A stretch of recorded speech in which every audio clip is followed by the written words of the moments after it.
Bulldogs. Sports Radio 92.9 The Game. Coy Wire is here, Fox Sports analyst covering the Pac-12, the Big 12, ACC, and, of course, the Falcons. Welcome, man. How are you? Oh, I'm doing great. I didn't know I was going to get sat upon the chicken wings here. I'm, playing in Buffalo. I have an affinity for a good wing, and they look scrumptious, but happy to be here with you guys. I'll grab some of those when we're done. Looking forward to the football season being here. And hopefully we're going to get Coy in here. We were just joking around with Coy earlier. We're like, I think we're going to be working with you. We are. So we're hanging out here. Let's hear 92.9 The Game.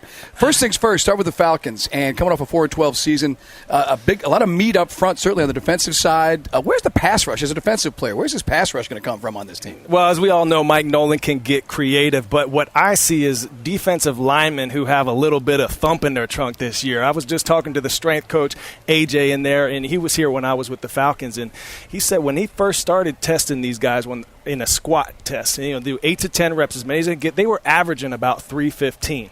Now they're up to 390, 425 squatting. So we're going to see a different breed of athlete in the trenches for the defensive line. And as we all know, it's good having someone coming off the edge, but those guys in the middle, they can get that push and flush the pocket. That's where you make magic happen. Coy, you're right, because one of the things Mike and I have noticed is how big of a man Paul Soliai is. It's like if I saw him in an alley, and he asked for my wallet, I'm coming out of my wallet. You know what I mean? He's that kind of guy. But the defensive line's going to look the part. Tyson Jackson, these guys look like this sounds funny, in the National Football League, but they look like a real NFL defensive line. If you saw them, you walk up, 6'4", 6'5", 6'5", 4'4", 440, 485. They look the part. They do. And when I played here with the Falcons, hey, I'm going to be honest. When we would go play against the Giants or the Packers, some of these teams, the Niners, and you just see those guys on the other side, like, you seeing what I'm seeing? These guys are big. And I'm seeing that just like you, Carl, now here at the Falcons. It's obvious that they're changing their philosophy of what needs to happen up there in the trenches. And you're right. You don't want to meet them in an alley. I don't want to meet anyone in an alley. Alleys are scary. But these guys bring a lunch pail and a hard hat mentality, and I'm seeing it already early in camp. Can't wait to see it come to fruition on game days. It's a Coy Wire with us. Again, former Bill, former Falcon, of course, working with Fox. And, again, a Stanford grad, so he just brought the collective IQ of the show up about 5,500 points or something like that. Hey, what about the mantra of getting tougher? As a player, do you look around and go, like, I'm an NFL player. I didn't get here just by sheer luck. I'm a tough guy. But do you think it's the right thing or the wrong thing to say, start labeling, we're going to get tougher, we're going to get tougher?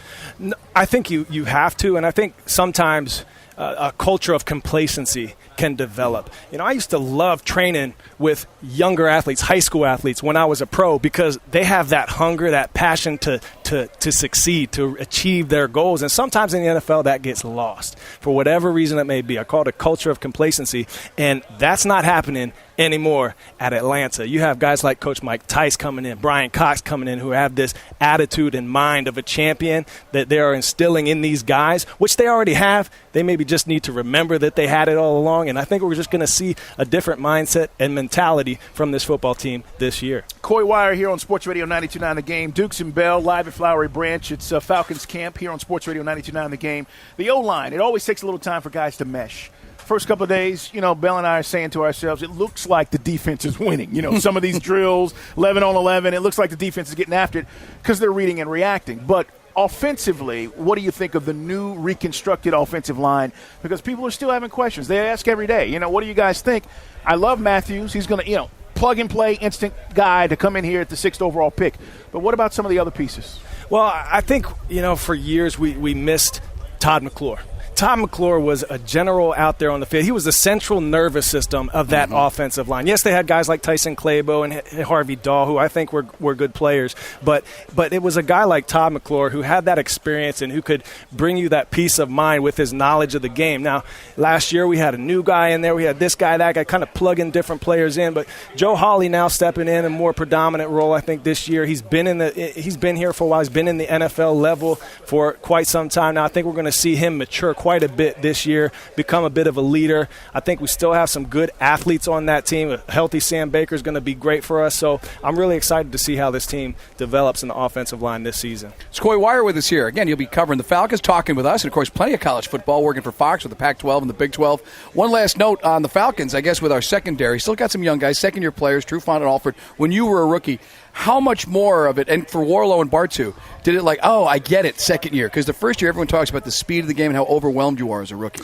It's funny you bring them up because I just interviewed each of those two guys, and that was my first question. And I said, be honest with me. Were you nervous last year? And they both laughed and said, yes, I was nervous. I tried not to be, but here I was thrown into this role, thrown into the fire, starting in the NFL. And it did get me at first, but as the season went along, both of these guys said that they just felt their confidence start to build. And I'm really excited to see that second-year jump from each of those players. You look at not only Bartu, but also Paul Warlow, who was thrown into the fire as a young guy last year. I think those guys are going to make a lot of good plays this year, and I really like what Trufant's going to do on the edge. Well, I'll tell you what, when you talk about tackling and the fundamentals, how does it affect the lack of practice time now with the new CBA and the fundamental things of football that the tackling? This was a bad tackling football team last year. How do you get better if you can't consistently do those things like you could, 5-10 years ago, where you could practice and tackle all you wanted to? Yeah, it is tough, Carl. There's no doubt about it. I started to see that in my last season here 3 years ago with the Falcons when we had our practice time trimmed down a bit. But it all comes down to coaching. It all comes down to technique. The best tackle happens before contact is even made. It's about keeping your eyes up, eyes on the prize, buzzing your feet through contact to the point of contact. So I think last year we saw a lot of lunging. We saw a lot of heads down. I think we understand now that, form and technique is vital, is key, especially as we lose practice time to practice that fundamental. But it's one thing I think we will be a better tackling team this year in Atlanta. Former Bill, former Falcon, now working for Fox Football Analyst, covering the Falcons as well. Coy Wire with us here on 92.9 The Game, live from Flowery Branch. You got all the experience now in the studio show with the West Coast. We had Tim Brando on, now a co-worker of yours, throwing the SEC under the bus like you never heard of it.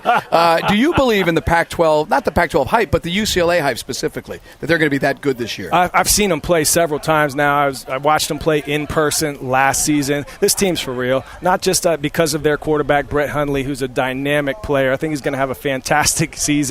But their defense as well, solid. They have a guy, Miles Jack, who's a two-way player for them. He was offensive and defensive freshman of the year in the Pac-12 this year. Both offense and defense. They have a lot of great playmakers. What I like about the league as a whole, they return every single one of their starting quarterbacks except for one team. That's Arizona. So, as you know, the quarterback position, that's a key position, right? They have every quarterback coming back except for one team. So that's great favor for them in terms of conference power and ability. What about the Big 12? Everybody's talking about, Oklahoma. They're riding the Sugar Bowl win over Alabama. People say Bama wasn't interested because they lost out on a chance for a third consecutive national championship. Oklahoma going to be in the 14 playoff at the end of the year? Oklahoma's for real. Now, I don't know if I'll go that far. They're going to have to get through a couple other tough teams. Baylor there in the Big 12. Oklahoma State's going to be right there again. But Oklahoma's for real. I think what we saw against Alabama, I'm not going to have them make any sort of excuse. Yeah. Oklahoma came in with that up-tempo offense that has been an Achilles heel for Alabama. They ran it well. Trevor Knight was a beast. They have a guy named Keith Ford at running back coming back this season. Watch out for him. This guy is a freak. I think they're going to be a strong, tough team to beat just like they were last year. What about Florida State, big guy? Let's bring it back to where it matters most. I knew it was please. I'm having a conversation. You can turn the mics off. Go ahead and talk some Seminole. But the pressure now, they say, look, and I know that Jimbo says to them, hey, what happened last year doesn't matter. It's a clean. Come on, there's still guys. There's going to be some game where they're going to get caught with their pants down because they're just going to think that they are the big bad Florida State number one. In their pants. Or crab legs in their pocket, please, sir.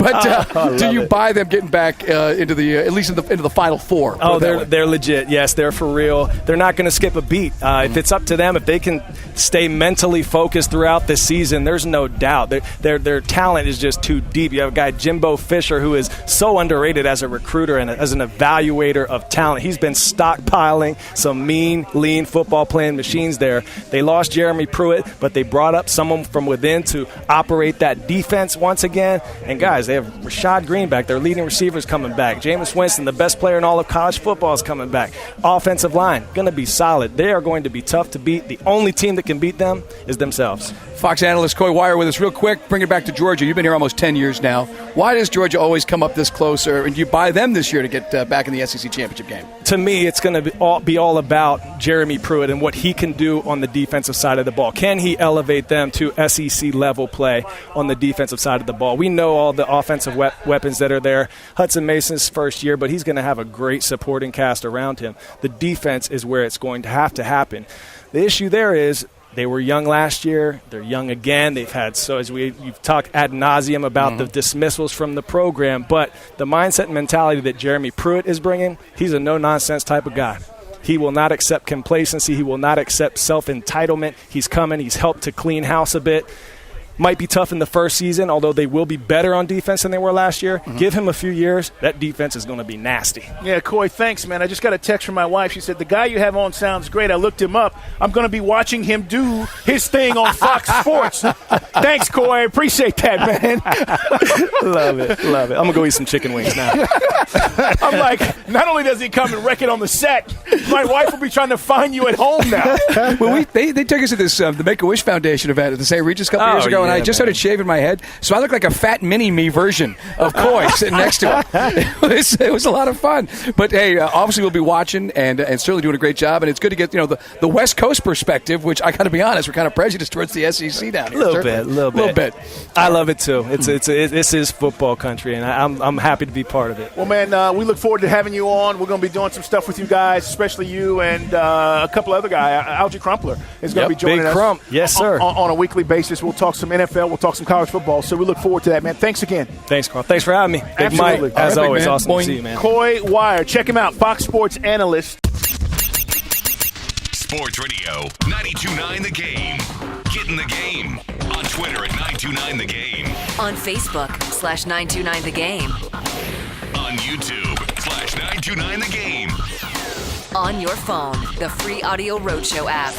The website 929thegame.com. Watch the game. Watch 929thegame.com. And listen at 929thegame.com. Sports Radio 92.9 The Game.